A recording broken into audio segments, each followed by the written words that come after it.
పాపన్నపేట మండలం బాచారం నుంచి ఆందోళనకు ట్రాక్టర్లో పెళ్లి బృందం వెళ్లి కూతుర్ని తీసుకురావడానికి ఆందోళన బయలుదేరారు. అయితే మన్నాన్పల్లి మలుపు వద్ద అదుపు తప్పి బోల్తా కొట్టడంతో ఇద్దరు అక్కడికక్కడే మృతి చెందారు. హుటాహుటిన జోగిపేట ఏరియా ఆసుపత్రికి బాధితులను తరలించారు.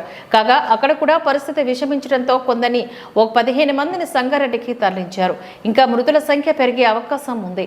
మొత్తం 30 మందిలోని 10 మంది చిన్నపిల్లలు, 20 మంది పెద్దవాళ్లు ఉన్నారు. చనిపోయిన వారు ఇద్దరు. రెడ్డిగారి సంగమరావు గారి పూజమ్మ వేగంగా వస్తున్న ట్రాక్టర్ మలుపు గమనించలేక ప్రమాదానికి గురి కావడం జరిగింది.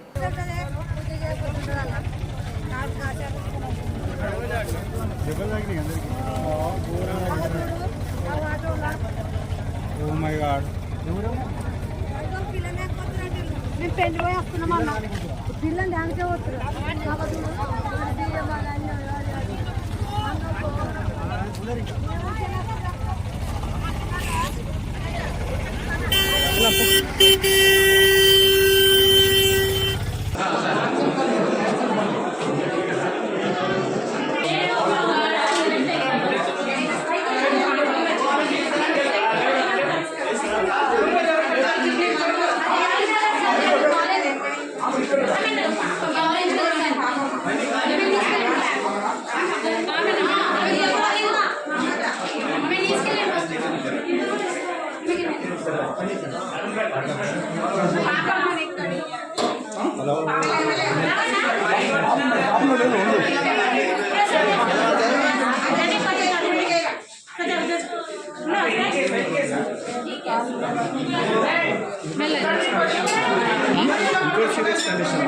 అవునా